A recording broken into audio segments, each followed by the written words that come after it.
You're listening to Investigation Insiders by Integras Intelligence.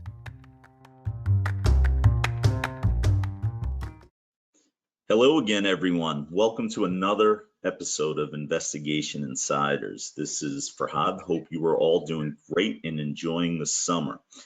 Joining me today is my right-hand woman, Jo Morrow. How are you, Jo? I'm doing great. Hello, everybody. Well, it's great to have you again. You've been missing for the past few episodes, so both myself and our audience is glad to have you back. Just Thank you. FYI, two things I wanna just say before we get started here, which I just got scolded by Jo on.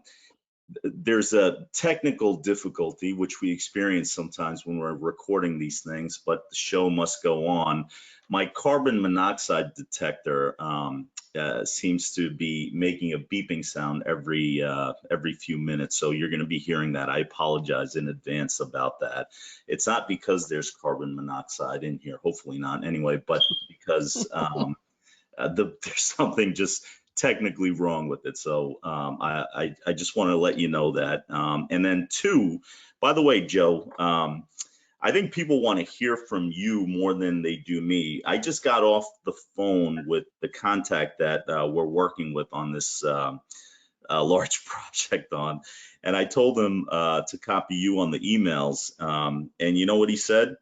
What? He said, "Oh, Jo, the one that does the podcast. I love her." It's nice to be loved. Okay. You're a star. So joining us today is another star. We've got a very, very special guest, Pedro Pete Ruiz, who's a friend and advisor to Integras Intelligence. Just an amazing man who I met through another one of our advisors, Kevin Donovan. How are you, Pete? Very good this morning. How's everybody? Doing Nice well. to talk to you, Pete. Yeah, well, Pete, you and Pete worked together in the New York office at one point, right, Jo? We did. He did. He was one of our supervisors for a period of time. You know, I got to tell you that and Pete and Jo. So when we first connected with Pete, and we were working on something together, the second I mentioned your name, Jo, Pete wanted nothing to do with me anymore. All he wanted to do was talk. Let me talk to Jo. So, no FBI have offense. to stick together, man. We have to stick together. Yeah, absolutely. So Pete's had an amazing career. Pete, would you mind talking about that a little bit? Sure. Yeah, I kind of began my law enforcement career as a police officer in a small city in the western part of New York State. I moved from patrol officer to detective, and I really enjoyed the investigative aspects of solving crimes, and that was involved from simple break-ins all the way up to like murder investigations. From there, I jumped to be a special agent, and that was kind of my next career goal. And I was very, very, very fortunate enough to get the opportunity to serve in the FBI. My first post was in El Paso, Texas, and that was kind of in the mid 80s.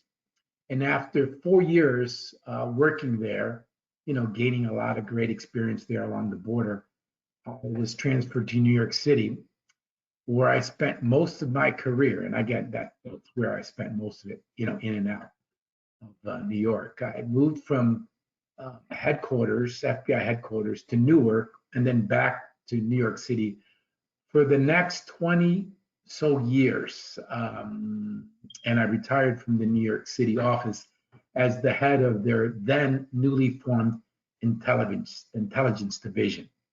And so that kind of is my career in 30 seconds. Well, thanks, Pete. And I know you're very, very humble, and we're gonna get to a specific part of your career. I think this episode we're probably focused on the part of your career spent fighting drugs. As you know, Pete, our show's called Investigation Insider, so we like to sort of pull back the curtain to the extent possible to discuss things related to investigations and security. We were hoping we can talk about your time with the DEA task force, working undercover investigations and chasing all kinds of drug traffickers, including cartels. So I'm going to actually pass it to Joe to take it from here to kind of go through a series of questions we put together for you. So Joe, you're on. Sounds good. Thank you very much. All right, Pete, let's get started. So why don't you take us back to when you were working with the FBI? Like, when did you first begin to understand the impact that drugs had on our society? What was the biggest drug of choice at that time when you first started? Okay, yeah. So when I first started, it was pretty much cocaine. So I started again in the mid 80s in the FBI, and yeah, cocaine was king. And at the time, cocaine was being imported into the U.S. mostly by, the Colombian cartels. And when you first started doing the drugs, was that something you were passionate about? Did you ask to get assigned to the drug squad, or were you just assigned to it from your last office? Well, let me kind of take you back a little bit in that, kind of before my career and where I kind of grew up, I kind of grew up in an area where drugs weren't that prevalent. As far I should say, hard drugs were not that prevalent. It was common, I guess, to hear or see, marijuana being used, but drugs like heroin, etc., weren't that common. And if you did see it, it was mostly, returning Vietnam vets that were addicted to heroin or some other drug in that sense. So didn't have much background in history as far as watching or seeing drugs as I grew up. And as far as, a passion for it, I really didn't have a passion for eliminating the drugs. I think I was always more attracted to the traditional crimes where the victims were, easy to identify, and things like the murders, assaults, the thefts, and the frauds. So, I guess my path or route into the drug investigations kind of was a lot of different things. I guess being on the border in El Paso, where, it was a big transshipment point of drugs. And that's how I got kind of interested, and I gained the background in drug investigations. Yeah, that makes sense. That's what I thought of when you mentioned El Paso. I'm like, there had to be a lot of drugs going on around there, especially at that time frame. So what do you remember most about working the drug program? Well, I think there's a lot of things for me that stand up. I think just as a general, it's, all the lives that I saw get destroyed.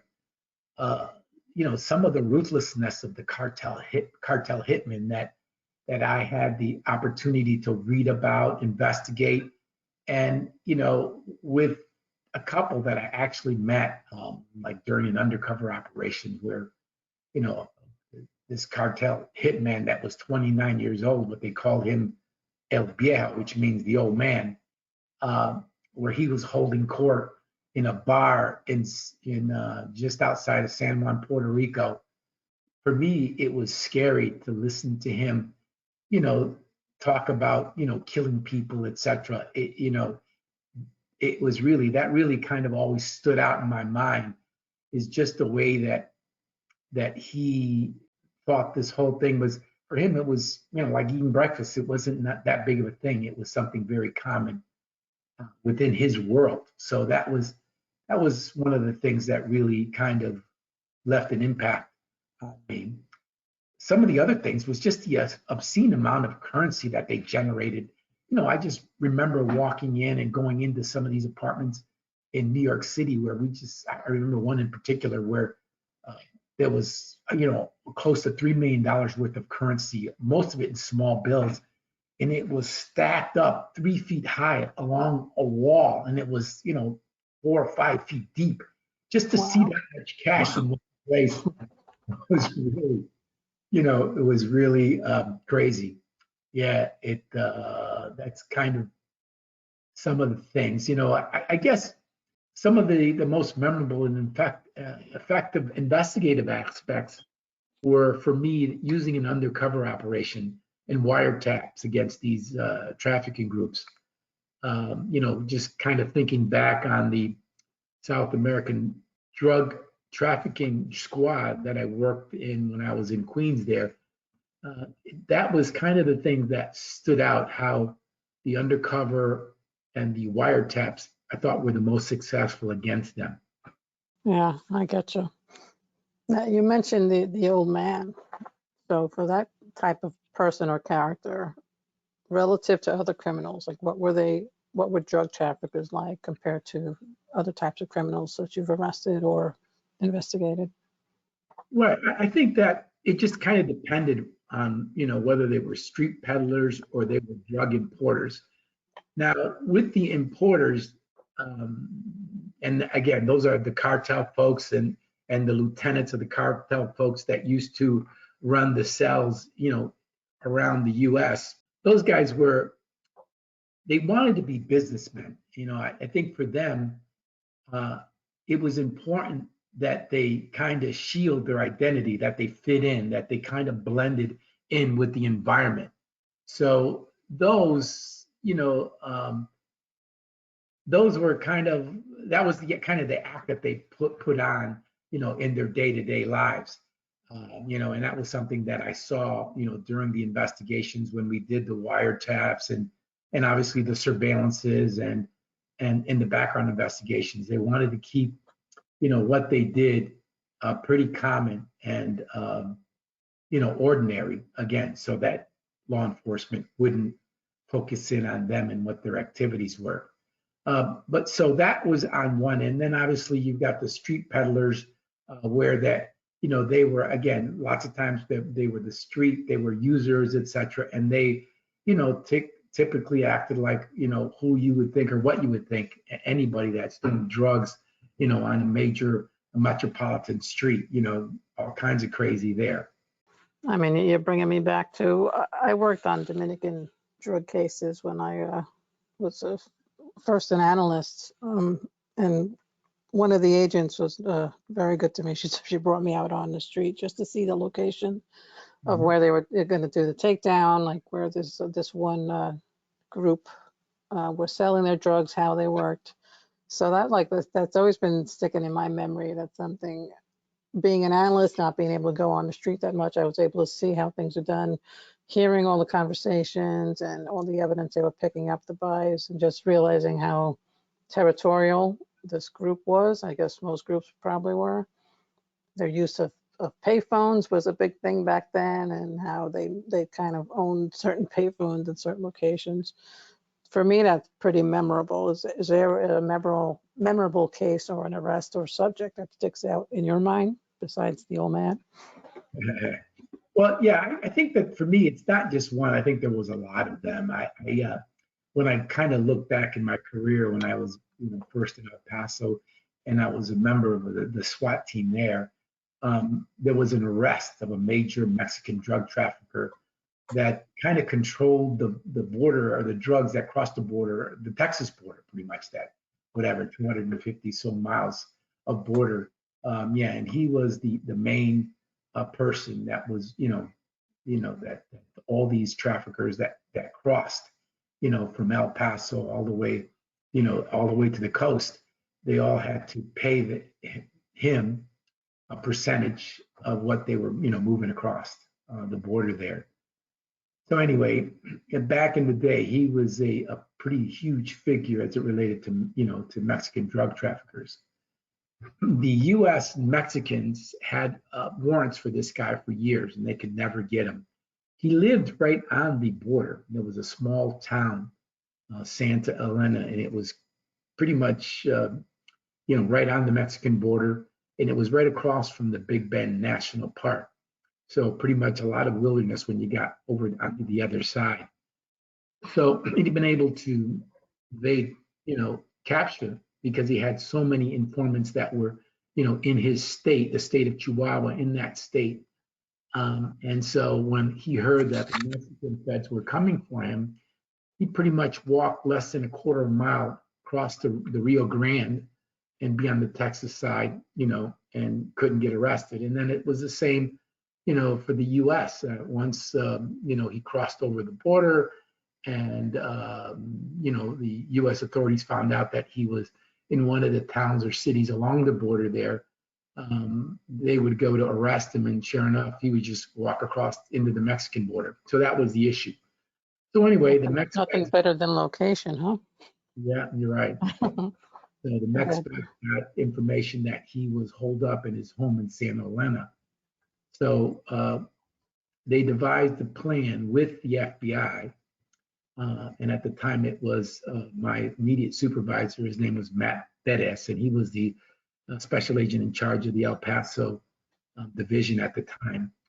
And what they were going to do was the FBI was going to assist the Mexican federales in this arrest. And the way that they would do it is that when the Mexican feds, effected the arrest in Santa Elena at the border, the FBI would be on the American side in the event that him and his cohorts ran across the Rio Grande to escape. So that was the plan. And so it was just very, very interesting. There were a couple main pieces of that thing that I had, that my role was, and that was, the first was I was going to assist the pilot in securing a Huey helicopter at an Army base in El Paso, which was very interesting when we went there. Just the expression on the face of the Army personnel when the pilot said, "Look, we need your help, and we need a Huey." And they says the captain, young guy, who said, "Well, do you want us to take you somewhere?" And he says, "No, we need the keys to that Huey." And it was like, what? So that generated a call to the Pentagon, and it was just pretty interesting in how that whole thing went. And sure enough, within a couple of hours, one of the El Paso FBI agents, who just happened to be a Vietnam era helicopter pilot, pretty much flew the Huey out off the base and brought it to a staging area for the actual trip down to where this was going to happen, this arrest. So that was the first thing that I had to do, and it was interesting. Yes, because from there I climbed into a single wing airplane and flew down to this big national park, flew on a road or landed on a road. Again, I'm thinking all along, this is it, I'm dying. But anyway, that led to the compound. And it was pretty interesting in that I was part of the SWAT team. I got loaded into that Huey helicopter with my other squad mates there, my SWAT mates. We kind of flew low along arroyos down through the national park with a couple of Mexican Fed helicopters kind of behind us and higher. And then we kind of got to the area that, where our pilots knew, this small town, this city, kind of directed the Mexican feds to the area. And they, with an informant, kind of flew over the small village. And we kind of banked at the Rio Grande and kind of landed on the banks of the Rio Grande. We kind of dug in along the river there to wait for anybody that kind of came our way. And it was just very, very interesting to see the two helicopters. As soon as we got close, the people in the town knew exactly what it was. They all started running, running to take cover. And the helicopter, as it approached Pablo's home, the helicopter started to take, a rifle fire. I could hear the AK-47s going off directly at the helicopter. And so, they pretty much opened the door. And, I'm watching all this because I'm on the bank. I could see all of this happening.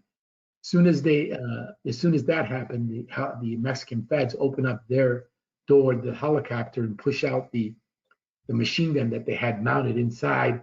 And then the machine gun fire started, and this gun battle lasted almost an hour where, it was just, it was crazy. I remember, being dug in and the rounds going over my head and the trees and brush that was over my head.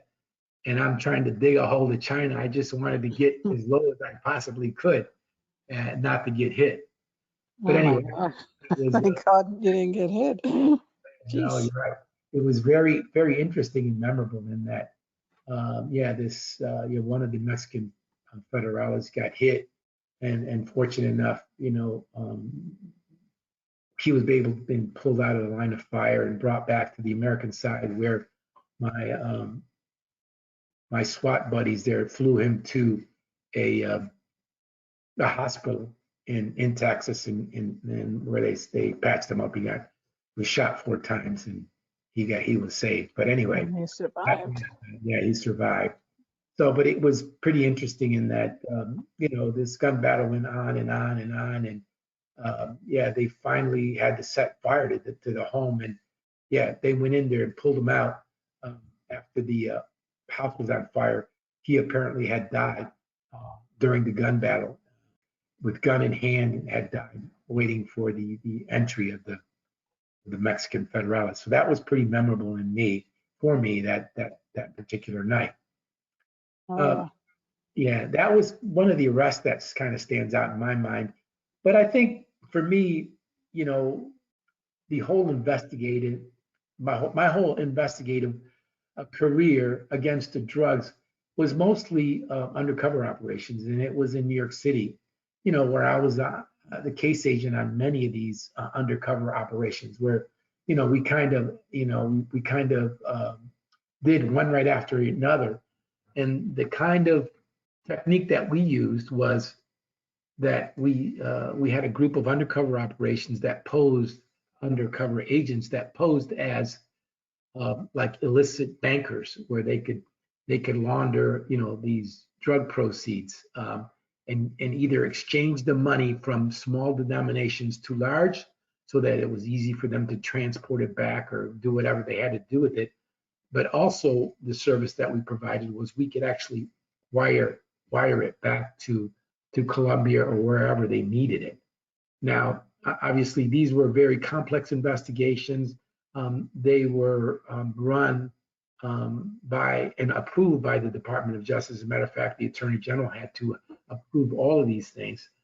So they were very, very controlled, and they set limits on what we could do, and they were very successful when I look back, because we arrested a lot of people. We took down, a lot of different cells. We seized millions and millions of dollars, both in cash and in drugs, because we were able, through the undercover or through the operation, we were able to identify telephone numbers, which led us to other telephone numbers, which led us to, to stash houses and other drug trafficking groups. So, it was kind of, it kind of spiraled as we identified more numbers and identified more players through the wiretaps, et cetera. We were able to, keep these cases growing and keep the arrests and seizures, very, very active. that's great. It just seems like then one case feeds into another. I'm sure as you were going along, you get information on a different group that comes along. This is the kind of thing that just never ends. Exactly. Yeah. Unfortunately, yeah, there's a lot of, no matter how many people you arrest, there's still so many more people that are willing and able to, step in and take their place. Sure. Yeah, that's what I was going to ask you. Oh, did you want to go from? No, go ahead. I was going to ask, like, do you feel that we made a dent in fighting drugs in the U.S.? Like, how do you feel about where we are today? Well, I mean, I think that, all drug enforcement activities in local, state, federal governments, what they did, I think they carried out a, huge effort, Herculean effort, in order to combat, a very well-financed, very agile enemy willing to do anything to succeed. So I think, it depends from where you sit. From my perspective, it appears that the illegal drugs are still out there. They're still obtainable. Addiction really is rampant.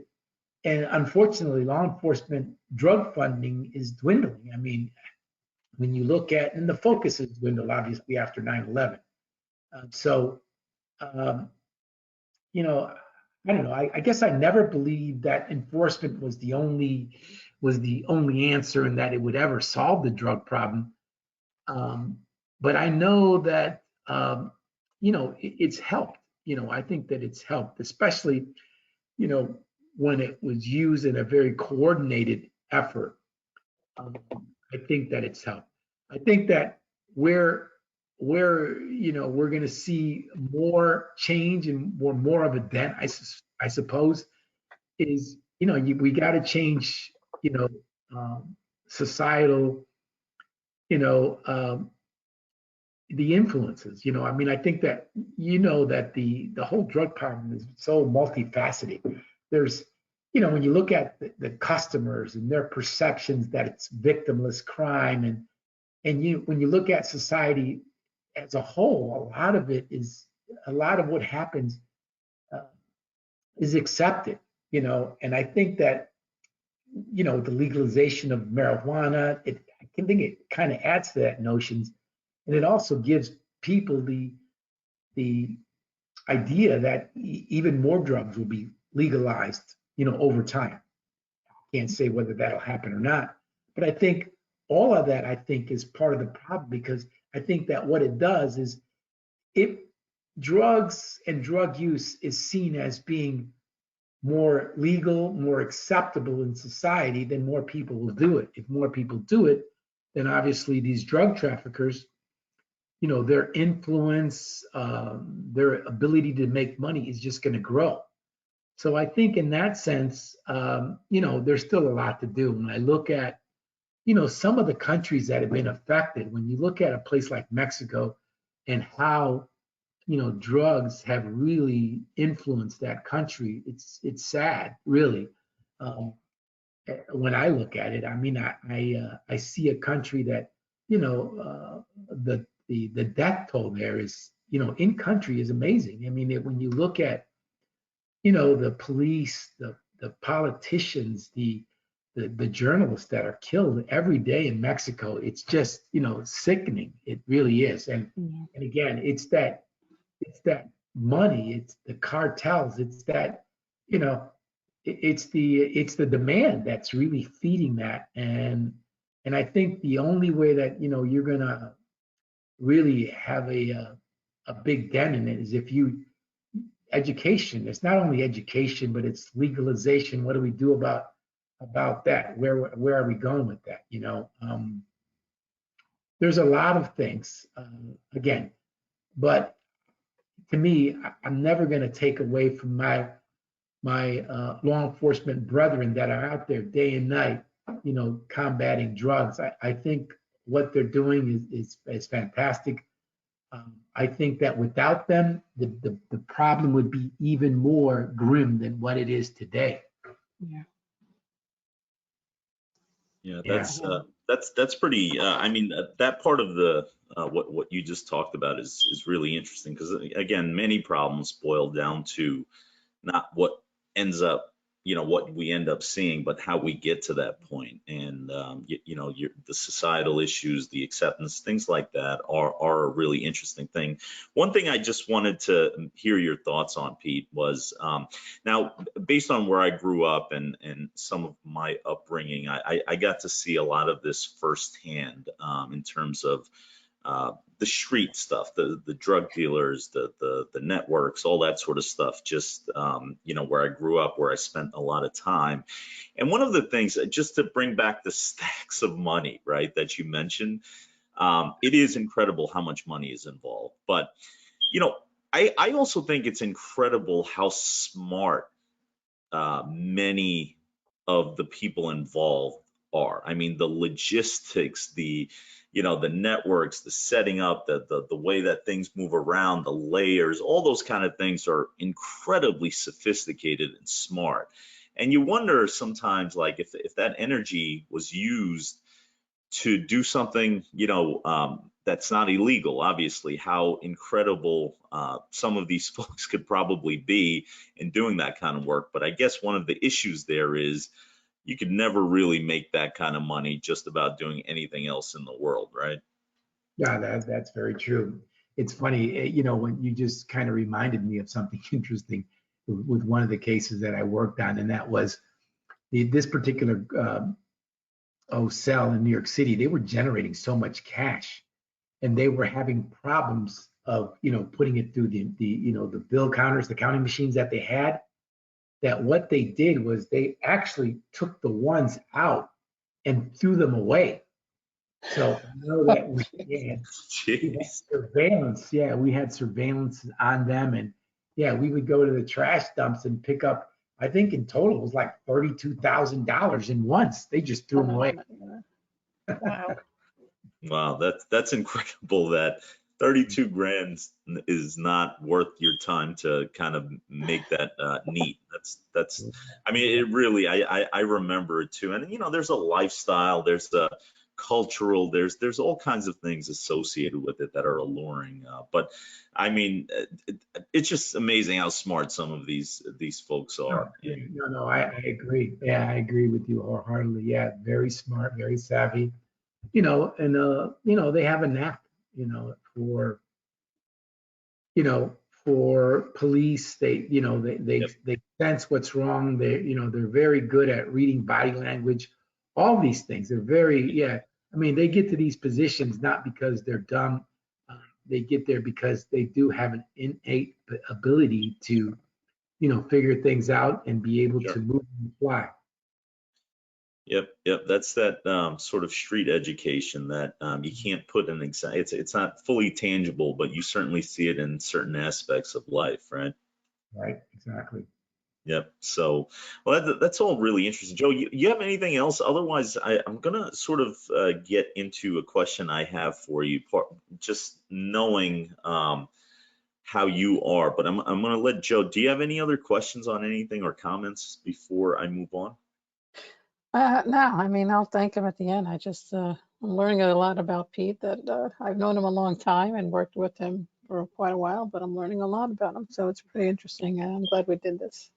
But go ahead, Yeah, you can I jump in am with too. I questions. mean, I think that's one of the great things I think about our show is that they're the Pete Ruizes of the world. I mean, Pete's obviously a pretty reserved guy and humble and not out there talking about all the things he did. But I think it's important that the world through our platform, I mean, we're very lucky. Here's some of these stories because these are important. This is shapes where we are today. So I agree with you, Jill. So Yep. but one thing we usually end Pete the show with like takeaways, right? So today's a little bit different because you kind of you provided some anecdotes and told some stories and things like that. We thought it would be do something a little bit different today, right? I've frequently commented, as you know, about your positive disposition. I really think it would be great if you could talk about how you've been able to sort of maintain this over the years, despite, I'm sure good and bad things that have happened in your life, just like the rest of us. Particularly any advice for law enforcement folks, which obviously it's a tough time in the world for them right now. I think for me, I think a lot of it has to do with my personality, I guess. I think that, you know, just growing up, just staying very positive about everything. I mean, I think that to me, that's one big aspect of it. And then early on in my law enforcement career, you know, I learned that, positive thinking, self affirmation, these techniques are very good tools in order to succeed in law enforcement. For me, I mean, I think that uh, trying to find the positive in the people around you, and be able to teach not with the negative, but trying to keep everything positive is very powerful in my opinion. Yeah, try not to teach with I can't or I won't or I take the not out of your vocabulary, and when you teach and you show and you mentor, it's all in a very positive aspect. And I think that has kind of permeated into my personality, and I kind of wear it every day. And so, I think that the positive profile just isn't, the face that I put on for, my career or for law enforcement. I think it's who I am as a person. And that is that, regardless of what it is, you've got to, be positive, and you've got to see the light. I know that it's always kind of served me well, especially in the time of crisis, because looking back in my career, I believe that that's when I'm at my best, is when, as I told the stories, the bullets were flying over my head. That's when, for me, I see the clearest. My mind works the best, but I'm always thinking positive in those situations. How do I get out? How do I survive? How do I make it to another day? Those are the things that, that kind of personality is kind of who I am. And I think that for law enforcement, I think that's the thing that should guide you in anything that you do, whether you're whether you're going to a domestic dispute, in a patrol car, or whether you're investigating, drug traffickers, or mafiosos, or terrorists. I mean, you got to keep the positive always in the back of your mind, with your counterparts, with your with your partners, and even with the bad guys. Again, is there something positive? Do they have any kind of redeeming characteristics that you can call upon, that you can use, that you can appeal to, in order to get through to them, to gain their assistance, their help, in order to help you do your job? And I think that for me, that's the thing that I've always been able to draw on. Again, the power of positivity, it's endless, and it's something that I've tapped into my life and my whole career. Well, again, I think that's just incredible advice, and I really hope, even if just one person listens to that and just adjusts, I really think that that has an exponential impact also across the board. If we can all be a little bit more that way, so I appreciate the feedback on that. Joe, you have any comments on that? Yeah, I mean, it's just inspiring to hear where you came from and what you've gone through. I know you've had some other struggles in life, and to always be that positive spirit, and the management style that works. I remember working under you, that works. And I'm kind of in the same realm where I try to push the positive out on people. And I just feel like whatever's happening, there's so much positive and so much to be thankful for, just so to keep pushing that forward, because it will help somebody. You may not always see it, but it will give somebody, or just make somebody feel good. And it's a positive thing. And I love moving forward with that. So thank you for that. Very good. My pleasure. I definitely gotten some positive feedback too, with things that I've said and things that I did. When people come up to me even now and say, "Pete, do you remember when you did X, Y, and Z, and how that turned me around?" I don't remember it, but You're just you being you.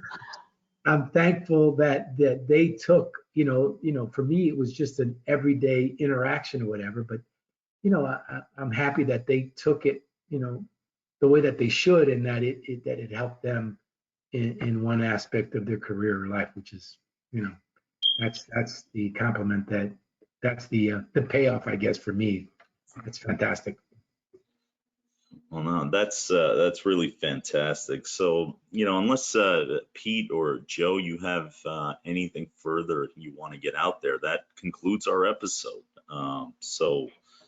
Just wanted to say thank you to Pete for being here with us and sharing his story, and getting on with us, because it's always a pleasure to be. And being that he's an advisor with Integras, I think it's pretty cool. So we definitely draw positive people into our group. So thanks for being here, Pete, and being part of our podcast today.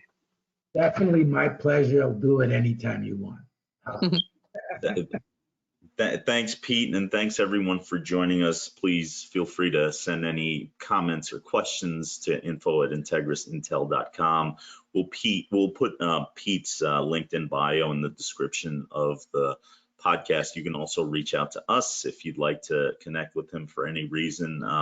So till next time, have a great day and a great week, and we'll be back soon. Thank you. Thank you. Don't forget to follow us. We are on LinkedIn and Facebook, Instagram, Twitter, and YouTube.